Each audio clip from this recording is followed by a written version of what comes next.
The agenda for today for us to really discuss esteemed as stakeholders. And who are stakeholders in this? Essentially, managers, social companies, and halls that are involved with social waste operations.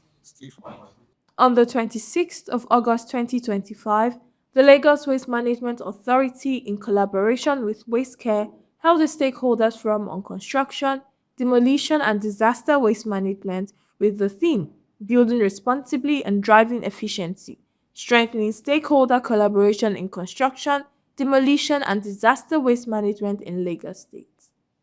The event brought together government officials, royal fathers, private sector leaders, real estate developers, and other professionals in similar fields. The message is this. One, what we are trying to propagate is advocacy. We're trying to enlighten the people and we're trying to educate. Because one of the problems that we have seen in the management of construction waste, demolition waste, and disaster waste is ignorance. People have to be educated. People have to be educated on the right way to handle this waste, to process it and to get it off their site to the appropriate locations. So that is what we are advocating. Because of the impact of this waste, don't forget that some of these wastes are also classified as hazardous waste, like asbestos. They are hazardous to humans, and so that's why there's a need for it to be properly handled, collected, and transported. So that is the message. The first point of call is one, people have to be educated, one, that is to be generated when you are constructing. We say construction waste. While you are building from scratch, you have waste generated. That is number one. Two, when you are demolishing an old site to construct a new one, you will have generation of waste. So the first thing is to understand what these wastes are, how to handle them, and then take them to the professionals that would now process them to reuse them into other valuable, because like we are emphasizing circularity. We are saying that resources should be reused and reused and reused, not taking new raw materials and starting from scratch. So when you bring down the old materials, let us take them back to where they'll be recycled and where they'll be reused, rather than harnessing new raw materials all the time. But it's a field that you have to employ the professionals, those that understand the composition of this waste and they know how to recycle them back to other useful products. That is what we're emphasizing, because the layman cannot say, like it was emphasized during the lecture, some people just used to fill potholes and roads and what have you. So that's what we're trying to emphasize, that this should be used properly because of the constituents of some of this waste. There's no taxation, there's no transition. What we are emphasizing now is this. Normally your waste will be carted away. And when your waste is carted away, you pay for carting away your waste. And the volume of waste that generation on construction is quite high. And these are, peculiar waste that have to be, you can't put the construction in a compactor truck. It won't work. You probably need an open truck that is also covered so that as it's being transported, it's not spilled on the road. So you have to pay. When you generate waste, don't forget that construction sites are, they are very the high-end high cost sites. You pay a lot of money to put up a construction. So paying a little amount for it to be the waste to be managed, it's not too much. What we are just saying is that you pay for your waste you register with LAWMA, and then LAWMA has the technicalities to collect the waste and take it away from your site. So it's not too much if you pay a little token to have it evacuated. That's what we're talking about. We're not talking about heavy taxation. No. That's what we're talking about. You inform LAWMA that you are constructing a site. When you generate your waste, you get them, you collaborate with them so that they can pick up your waste and take it away. So we're just paying for the waste to be evacuated, collected and evacuated. That's all. The Executive Director, LAWMA Finance, Mr. Kunle Adebiyi, representing Chief Dr. Muyiwa Gbadegesin, MD and CEO LAWMA, kicked off the event with an opening address and the roadmap and overview on CDDW. This is writing, it's all still about collaboration and partnership. And that's why I said all of you to be in this room today. The essence of this meeting is more or less what we call stakeholder engagement. Stakeholder is very key in any policy making by the government.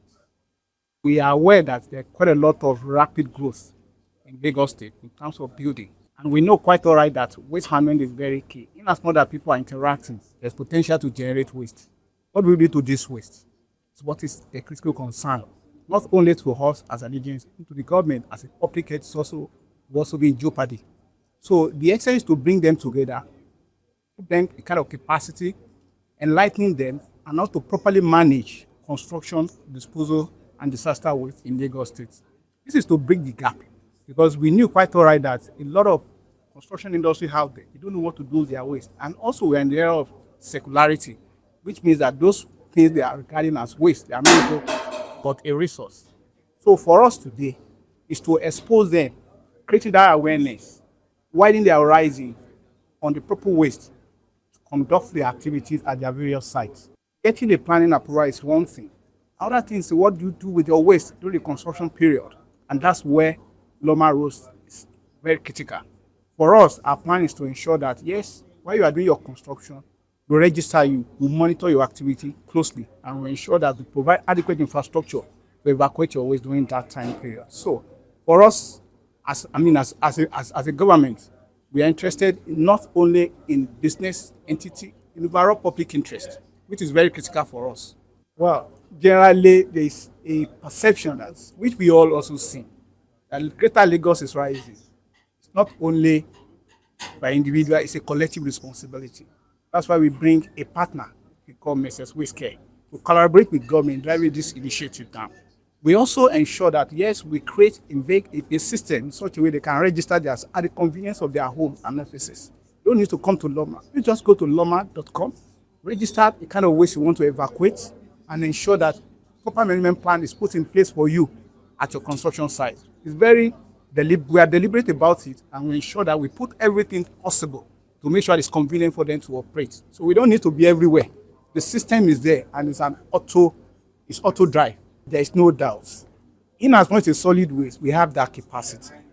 Aside from all other waste which we are also managing, the construction industry is big and large. I agree with you.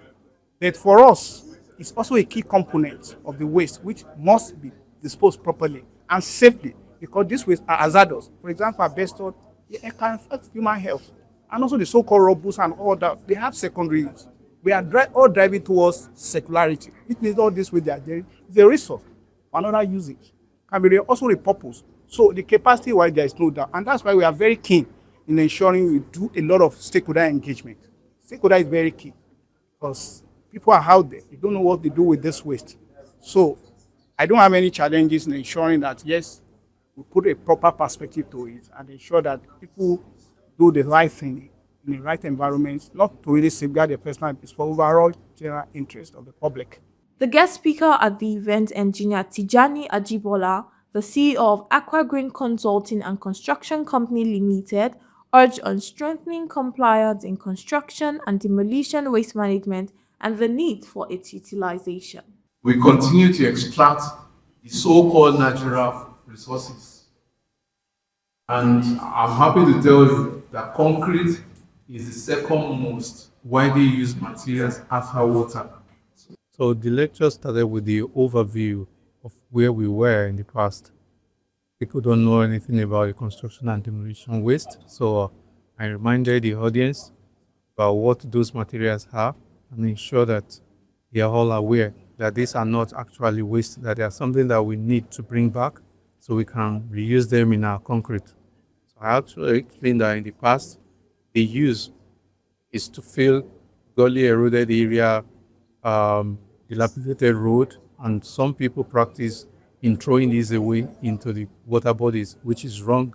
So I actually tell people, I told them that we can make use of this material, use as scape, we can use them for structural concrete, and we can actually use them for traffic bollards. So there's a lot of things that we can make use of this material. The fact that they call it recycled doesn't make it inferior. It's all about ensuring that the natural resources that are not infinite are left for the generations to come while we are still making sure that we achieve our own objective. You know, when you look at it critically, majority of people might want to do something and the capacity might not be there. And the essence of government is to ensure that the policy that they have in place for the common people is executed. And when you see people that are trying to make sure that they partner with government, that government comes to their aid, the incentive could be in form of any field. A brilliant panelist session with seasoned speakers was held, centering on driving in the urban waste system. Well, what basically we intend to achieve is to an understanding that waste disposal for the construction industry and demolition and disaster waste management, that we have the sole responsibility of evacuating waste that is originated from that source. Right now, we are the ones collaborating with LAWMA actually to ensure that this is done. In future, there might be some modifications to the way it's done, but right now we are the partners of LAWMA to ensure that this is done. All developers, private individuals, corporate individuals ensure that all construction waste is properly disposed of, and not just by anybody, because I think there's a tendency for a lot of people just to either sell it on or just to ensure that it's not properly carted away. So we have that responsibility of ensuring that it is done properly. Hazardous material is also separated, and also to ensure that the sites are safe. Intending developers would need to register.